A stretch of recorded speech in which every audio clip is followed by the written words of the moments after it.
नमस्कार दर्शकों, मैं रितेश गुप्ता एक बार फिर से आपका स्वागत करता हूं। दर्शकों, कोविड-19 पैंडेमिक का जो दौर चल रहा है, इस दौर के दौरान हर कोई जो है प्रभावित हुआ है।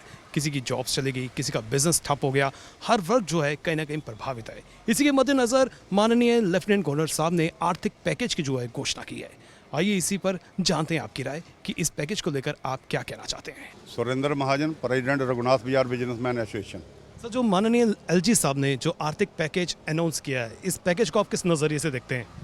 देखिए, जो कल इन्होंने 1350 करोड़ रुपए का पैकेज जम्मू कश्मीर के लिए इन्होंने अनाउंस किया, हम इनका धन्यवाद करते हैं और वेलकम भी करते हैं।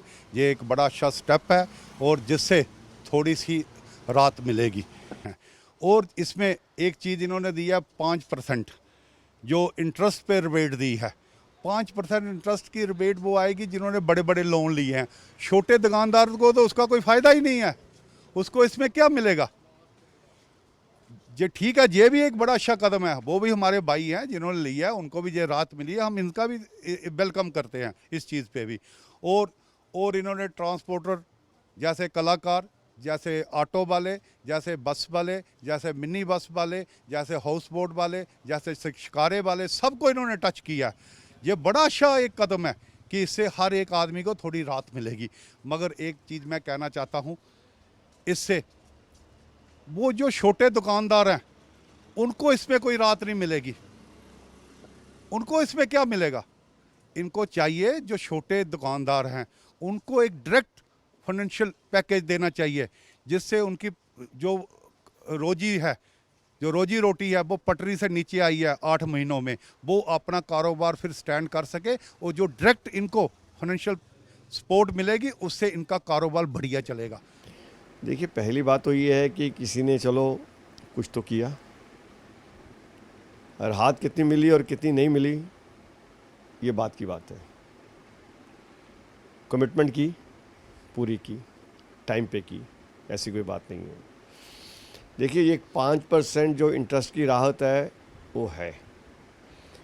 जो मेन राहत जो आप ये समझते हैं कि डिमांड चार्जेस, कोई ज़्यादा नहीं है उसमें, वो कोई एनकरेजमेंट सेक्टर नहीं है।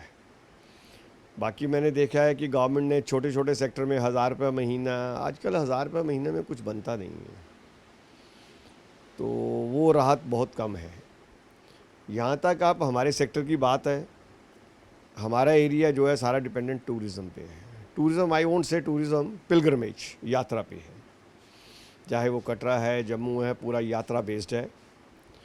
यात्रा बेस में आज भी अगर आप बाज़ार में आएँ तो आपको 60% शॉप क्लोज मिलेंगी, जिन्होंने 7 महीने का अपनी दुकान के ऊपर लॉक भी नहीं लगाया हुआ है, खोला है इन्होंने। उम्मीद थी, जैसे हमारी ड्राई फ्रूट एसोसिएशन ने भी रिप्रेजेंटेशन दिया है कि कोई एक इनको इकोनॉमिक पैकेज मिलेगा, फाइनेंशियल पैकेज मिलेगा। ठीक है, गवर्नमेंट हाथ से तो कुछ नहीं दे सकती, बैंकों को गाइड किया जा सकता है। जैसे अभी आप ये मान के चलिए कि इन दिनों में अब EMI जो स्टार्ट हो जाएगा सितंबर में, 2 साल का मिनिमम इनको मॉरिटोरियम देना चाहिए। बिज़नेस रिवाइव कर लें। बिज़नेस रिवाइव होगा तो भाई साहब इकॉनमी चलेगी, बिज़नेस रिवाइव नहीं होगा इकॉनमी बिल्कुल नहीं चलेगी। और J&K की मैं आपको बताऊं, J&K का पट्टा बैठ जाएगा बिल्कुल। सर, आपका नाम? अनूप मित्तल, प्रेसिडेंट कनक मंडी ट्रेडर्स एसोसिएशन। सर, माननीय एलजी साहब ने जो पैकेज अनाउंस किया है, उसको आप किस नज़रिए से देखते हैं? क्या काफ़ी है या इसमें कुछ बढ़ोतरी होनी चाहिए थी? किस नज़रिए से देखते हैं? देखिए, हम सबसे पहले तो स्वागत करते हैं कि एक चलो पैकेज की शुरुआत तो हुई, लेकिन अभी हमारी नज़र में ये पैकेज काफ़ी नाकाफ़ी है, क्योंकि व्यापारियों की इससे ज़्यादा आशा थी। आप देखें, व्यापारी ने आज तक कभी सरकार से कुछ नहीं मांगा, हमेशा अपने संसाधन से ही वो अपना रोज़गार जुटाता है और लोगों को रोज़गार देता भी है।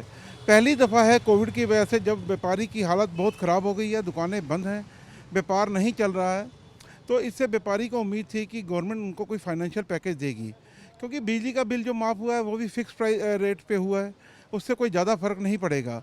पानी के बिल से व्यापारी को कोई फ़र्क नहीं होगा, क्योंकि कमर्शियल है ये। देना चाहिए था गवर्नमेंट को कि व्यापारी को एक फाइनेंशियल एड देते, ताकि बाज़ार में लिक्विडिटी बढ़ती और व्यापारी अपने सर्वेंट्स को जो तनख्वाह दे रहा है इस मुश्किल की घड़ी में भी, चाहे आधी दे रहा है चाहे जैसे भी दे रहा है, उसमें उसको मदद मिलती है ताकि उसकी दुकान पे जो उसका एम्प्लॉय काम कर रहा है उसका भी वो पेट भर पाता और अपना भी गुजारा करता। हमारा यही एक एलजी साहब से उम्मीद है और आशा भी करते हैं कि आगे भी जो पैकेज जो भी शुरू हुआ है इसकी आगे भी और कड़ियाँ आएंगी ताकि व्यापारियों का नुकसान जो है उसकी भरपाई हो सके। मैं Vinay Gupta, president wholesale class merchants association Jammu. लेकिन इस पैकेजेस में भी कुछ कहीं ऐसा लगता है कि कुछ सेक्टर जो हैं वो ये बड़े इंपॉर्टेंट है वो छूट गए हैं। अब जैसे मान लीजिए इन्होंने 5% का इंटरेस्ट का जो एक रिलीफ दिया है, बट देखा जाए तो कोविड की वजह से ये पैकेज मिल रहा है। जो लॉकडाउन के दौरान जम्मू कश्मीर में या पूरी कंट्री में, हम जम्मू कश्मीर की बात करेंगे, जो नुकसान हुआ है व्यापारियों को या जनरल पब्लिक को, अब ये जो 5% का फ़ायदा है वो सिर्फ बारोर्स को है जिन्होंने लोन ले रखा है, लेकिन नुकसान तो सभी ने उठाया है। अब कुछ व्यापारी हैं जिनकी ज़रूरत भी होती है लोन लेना, लेकिन उन्होंने अपने सिस्टम को इस तरीके से चलाया होता है कि वो बिना लोन के भी काम चलाने की कोशिश करते हैं। उनको तो कोई फ़ायदा नहीं हुआ, हालांकि नुकसान उनका भी बराबर है। सैलरीज़ उनको भी देनी है, खर्चे उनको भी करने हैं, टैक्सेस उनको भी भरने हैं, तो उनका ध्यान नहीं रखा गया है। तो ये मुझे लगता है कि यहाँ पे थोड़ी सी डिस्क्रिमिनेशन है कि इसका मतलब है कि हर बंदा बारोर बने पहले, तो फिर कहीं ना कहीं उसको कोई फ़ायदा मिलने की उम्मीद बने, नंबर 1। नंबर 2, ये जो पावर का और वाटर का इन्होंने कहा है कि 50% उसमें रिलीफ देंगे, तो वो भी मुझे समझ नहीं आया कि जो फ़िक्स चार्जेस हैं पावर के उसके ऊपर है। तो फ़िक्स चार्जेस में कौन कौन लोग आएंगे, फ़िक्स चार्जेस आज की डेट में कितने लोग दे रहे हैं, कौन से बिजनेसेस दे रहे हैं, तो जनरल पब्लिक को इसका कोई लाभ नहीं है। हालांकि जनरल पब्लिक आम आवाम जो है, चाहे वो छोटे वर्ग में आता है, चाहे वो मीडियम में आता है, चाहे बड़े में आता है, तो बिजली का किराया उसने भी देना है और रोज़ी रोटी उसकी भी कम हुई है। किसी की सैलरी कम हुई है, किसी का छोटा रोज़गार है वो कम हुआ है, लेकिन उसको रिलीफ नहीं इसमें आया। तो ये थोड़ी सी हमें उम्मीद थी कि अगर ये उस तरीके से कम ऐसे पूरे वर्ग को अगर कवर करते जिनको इसकी ज़्यादा ज़रूरत थी, तो शायद इसका फ़ायदा लोगों को ज़्यादा मिलता है। तो दर्शकों, आज हमने जानने का प्रयास किया है कि जो माननीय एलजी साहब ने आर्थिक पैकेज की घोषणा की है उसके बारे में आम जनता क्या कहना चाहती है। आम जनता और खासकर व्यापारिक वर्ग ने इस पैकेज का स्वागत किया है, लेकिन कहीं ना कहीं नाराज़गी भी जताई है और उम्मीद भी रखते हैं कि आने वाले समय में शायद एलजी साहब जो है और तवज्जो दें और एक बेहतर पैकेज और अनाउंस करें ताकि व्यापारी वर्ग जो है वो भी उभर कर सामने आए, वो भी उठकर जो है जिस तरह से वो लड़ाई कर रहा है कोरोना के दौर में, वो भी उठकर जो है कंधे से कंधा मिलाकर जो है आगे बढ़ सके, अपने बिजनेस को रिवाइव कर सके, अपने एम्प्लॉयज़ को जो है सैलरीज दे सके। इसी के साथ साथ अगर हम बात करें अन्य वर्गों की, अन्य वर्गों के लिए भी हम उम्मीद करेंगे कि माननीय एलजी साहब जो है थोड़ा सा तवज्जो करें, थोड़ा सा ध्यान दें और आने वाले समय में एक और ऐसा पैकेज अनाउंस करें जिससे हर वर्ग की जो है मुश्किलों का हल निकल सके। हमारी पूरी टीम को दीजिए इजाज़त, फिर मिलेंगे, नमस्कार।